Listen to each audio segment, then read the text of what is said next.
እንኳን ወደዚህ ቻናል በሰላም መጣችሁ። በዚህ ቪዲዮ ከአብና ከመንፈስ ቅዱስ ጋር ስለሚመለከውና ስለሚሰገድለት ስለ ጌታችንና መድኃኒታችን ኢየሱስ ክርስቶስ አምላክነት ከመጽሐፍ ቅዱስ ከብዙ በጥቂቱ እናያለን። በዚህ ቪዲዮ የምናያቸው ጥቂት የመጽሐፍ ቅዱስ ምንባባት በአብ በወልድና በመንፈስ ቅዱስ አንድ አምላክ ለሚያምኑ አማንያን የእምነታቸው ማጠናከሪያ እንዲሆንና ለሳቱት ደግሞ መመለሻ እንዲሆን እመኛለሁ። ጌታችን ኢየሱስ ክርስቶስ ፍጹም ሰው ፍጹም አምላክ ነው። በዚህ ቪዲዮ ግን አምላክነቱ ላይ እናተኩራለን። ኢየሱስ ክርስቶስ እግዚአብሔር ነው።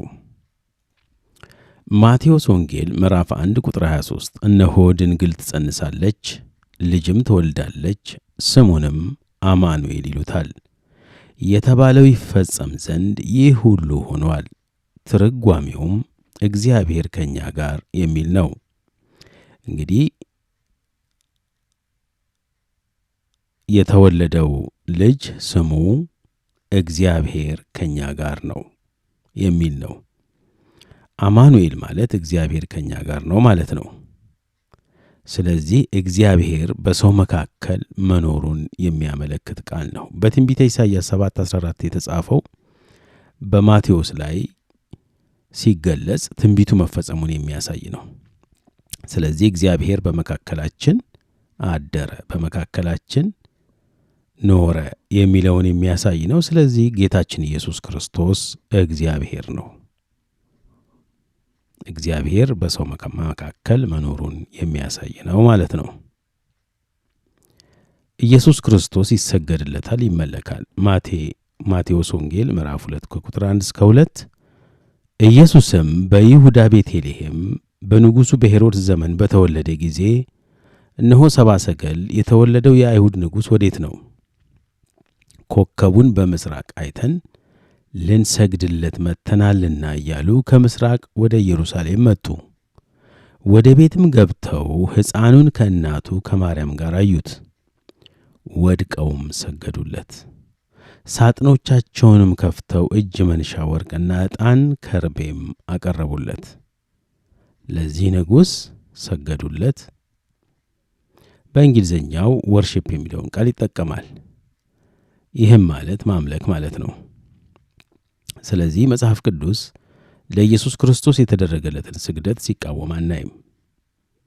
በዮሐንስ ራእይ ምዕራፍ 22 ከቁጥር 8 እስከ 9 እና ከ19 ዮሐንስ ራእይ 19 ከ9 እስከ 10 ላይ ዮሐንስ ራእይ ካየ በኋላ ይህንን ራእይ ያሳየውን መልአክ ፈርቶ በሚሰግድበት ጊዜ መልአኩ ያለውን እንስማ።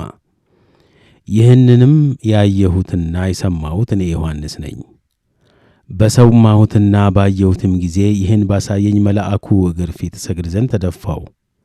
እርሱም መልአኩ ማለት ነው፣ እንዳታደርገው ተጠንቀቅ፣ ከአንተ ጋር ከወንድሞችም ከነቢያትም ጋር የዚህንም መጽሐፍ ቃል ከሚጠብቁ ጋር አብሬ ባሪያ ነኝ። ለእግዚአብሔር ስገድ አለኝ።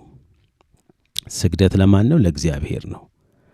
ለአይሁድ ንጉሥ በቤተልሔም ወደ ተወለደው ንጉሥ መጥተው ሰብአ ሰገል ሰገዱለት፣ ወርሺፕ አረጉት። ስለዚህ እሱ እግዚአብሔር ነው ማለት ነው። እግዚአብሔር ነው ማለት ነው። ማቴዎስ ወንጌል ምዕራፍ 3 ከ1 እስከ 3 በዚያም ወራት መጥምቁ ዮሐንስ መንግሥተ ሰማያት ቀርባለችና ንስሐ ግቡ ብሎ በይሁዳ ምድረ በዳ እየሰበከ መጣ። በነቢዩ ኢሳይያስ የጌታን መንገድ አዘጋጁ፣ ጥርጊያውንም አቅኑ እያለ በምድረ በዳ የሚጮህ ሰው ድምፅ የተባለ ይህ ነውና አለ። የጌታን መንገድ አዘጋጁ። ይሄ ትንቢት ከመፈጸሙ በፊት በትንቢተ ኢሳይያስ ምዕራፍ 40 ከ3 እስከ 4 ላይ የአዋጅ ነጋሪ ቃል የእግዚአብሔርን መንገድ በምድረ በዳ ጥረጉ፣ ለአምላካችንም ጎዳና በበረሃ አስተካክሉ፣ ሸለቆ ሁሉ ከፍ ይላል፣ ተራራውና ኮረብታ ሁሉ ዝቅ ይላል፣ ጠማማውም ይቃናል፣ ስርጓጉጡም ሜዳ ይሆናል ብሎ ነቢዩ ኢሳይያስ ተናግሯል። ይህ የተናገረው ስለ አምላካችን ጎዳና መስተካከል፣ ያም ደግሞ የጌታን መንገድ አዘጋጁ ብሎ ዮሐንስ እዚህ ጋር ሲያብራራው እናያለን። ስለዚህ የጌታን መንገድ አዘጋጁ፣ ጥርጊያውንም አቅኑ ሲል ስለ ጌታችን ስለ ኢየሱስ ክርስቶስ እየተናገረ ነው። ጌታ የሚለው ቃል የእግዚአብሔር መጠሪያ ነው፣ ሎርድ የሚለው ማለት ነው። እዚህኛው ላይ ኢሳይያስ ላይ የእግዚአብሔርን መንገድ፣ የጌታን መንገድ፣ የአምላካችንንም ጎዳና፣ ስለዚህ ጌታችን ኢየሱስ ክርስቶስ እግዚአብሔር ነው፣ አምላክ ነው ማለት ነው። ለእርሱ ነው የሰዎችን ልብ እያዘጋጀ የነበረው መጥምቁ ዮሐንስ ማለት ነው። ስለዚህ በዚህ ክፍል መሰረት ጌታ የሚለው ቃል ኢየሱስን ነው የሚወክለው፣ እሱ እግዚአብሔር ነው ማለት ነው። በተመሳሳይ መልክ በትንቢተ ኢሳይያስ 40 ላይ የእግዚአብሔርን መንገድ የአምላካችንን ጎዳና የሚለውንም ቃል ተጠቅሟል። ስለዚህ ጌታ ኢየሱስ ክርስቶስ አምላክ ነው ማለት ነው። ማቴዎስ ምዕራፍ 5 ቁጥር 21 22 ከ33 እስከ 34 ያሉትን እንመልከት። ለቀደሙት አትግደል እንደተባለ ሰምታችኋል፣ የገደለም ሁሉ ፍርድ ይገባዋል። እኔ ግን እላችኋለሁ። ሕጉን እያጠበቀ ነው። በወንድሙ ላይ የሚቆጣ ሁሉ ፍርድ ይገባዋል። ወንድሙንም ጨርቃም የሚለው ሁሉ የሸንጎ ፍርድ ይገባዋል።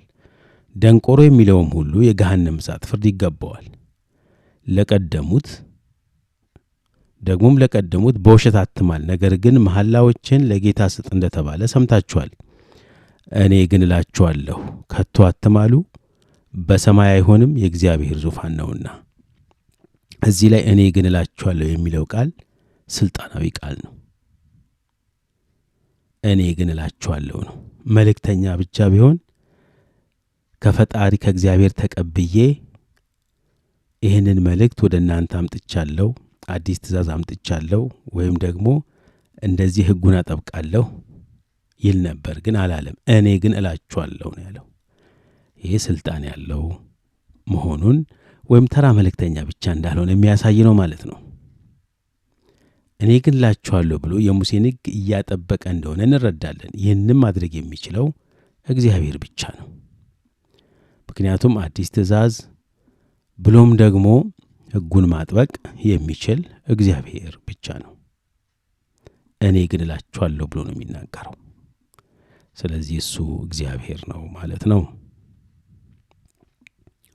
ማቴዎስ 8 ከ2 እስከ 3 እነሆም ለምጻም ቀርቦ ጌታ ሆይ ብትወድስ ልታነጻኝ ትችላለህ እያለ ሰገደለት። እጁንም ዘርግቶ ዳሰሰውና እወዳለሁ ንጻ አለው። ወዲያውም ለምጹ ነጻ። ጌታ ሆይ ሲለው አልተቃወመውም፣ አክሴፕት አድርጓል። ልታነጻኝ ትችላለህ እያለ ሰገደለት ይላል። ሲሰግድለትም ቅድም በራእይ ምዕራፍ 22 እንዳየነው በ19ና በ22 እንዳየነው መልአኩ እንዳታደርገው ተጠንቀቅ እንዳለው ስግደቱን ጌታ ሲል አናይም። እያለ ሰገደለት፣ ስግደቱን ተቀበለ። ጌታ እጁንም ዘርግቶ ዳሰሰውና እወዳለሁ ንጻ አለው። ልጸልይልህ ብሎ ወደ ጸሎት ሲገባ ስለዚህ ጉዳይ ለጸሎት ሲንበረከክ አናይም። እወዳለሁ ንጻ አለው። ስለዚህ በደዌ ላይ ስልጣን እንዳለው ያሳያል ማለት ነው። ሲሰግድለትም አልተቃወመውም። ስለዚህ እሱ እግዚአብሔር ነው ማለት ነው።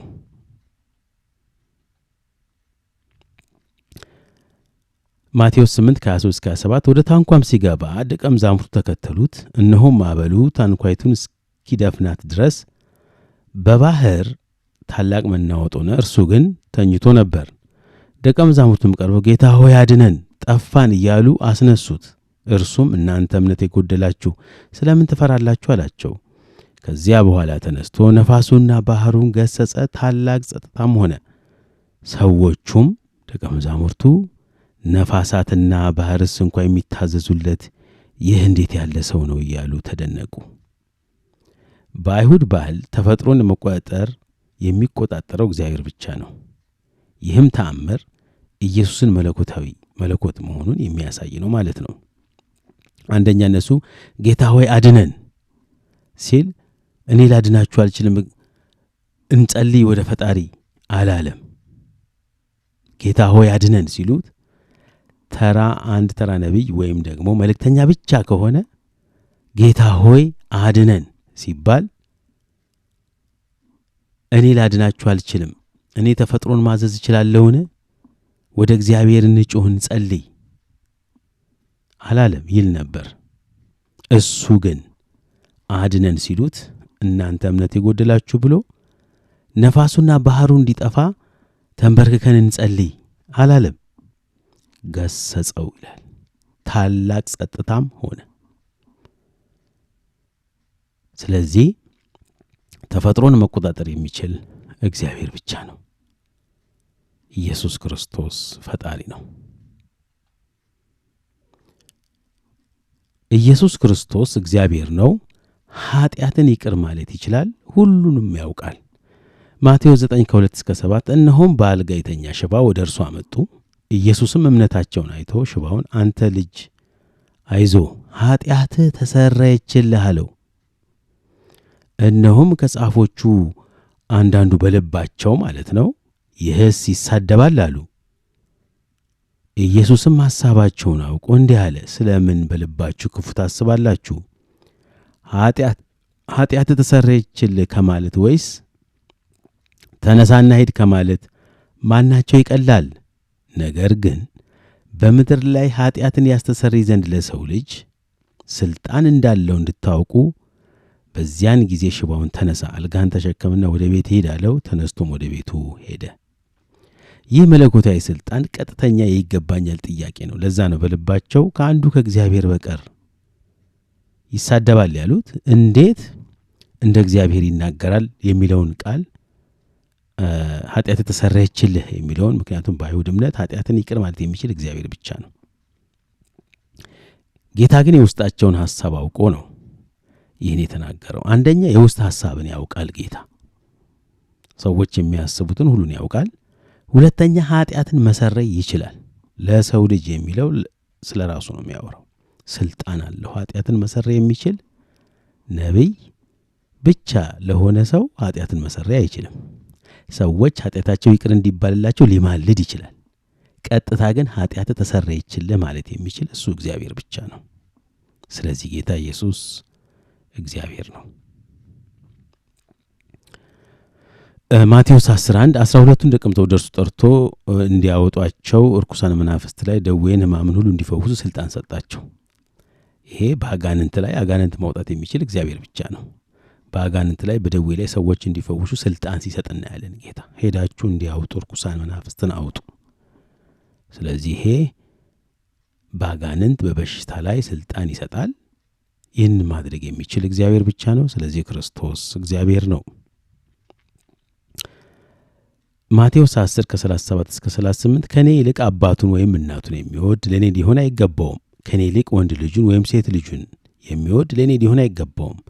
መስቀሉንም የማይዝ በኋላም የማይከተለኝ ለኔ ሊሆን አይገባውም።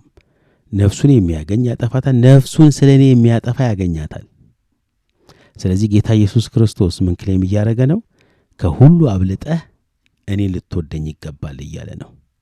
በዘዳግም 6:4-6 እግዚአብሔር አምላክን በፍጹም ልብህ ኃይልና ሐሳብህ ውደድ ይላል። ባልንጀራህ እንደ ራስህ ውደድ፣ እግዚአብሔርን ደግሞ ከራስህ አስበልጠህ ውደድ። ክርስቶስ እዚህ ጋር ክሌም እያደረገ ያለው ከራስህ አስበልጠህ እኔን ውደደኝ ነው። ስለዚህ ክርስቶስ እግዚአብሔር ነው ማለት ነው።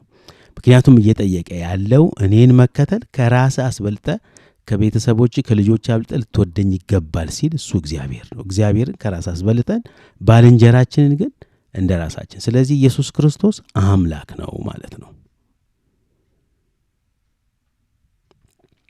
በዚህ ቪዲዮ ወደ 9 ጥቅሶች አይተናል። ክፍል 2 ይቀጥላል። መጽሐፍ ሁሉ ስለሚናገሩለት ስለ ጌታችን ኢየሱስ ክርስቶስ ፍጹም ሰው ፍጹም አምላክ ስለሆነው አምላክነት መናገር እንቀጥላለን።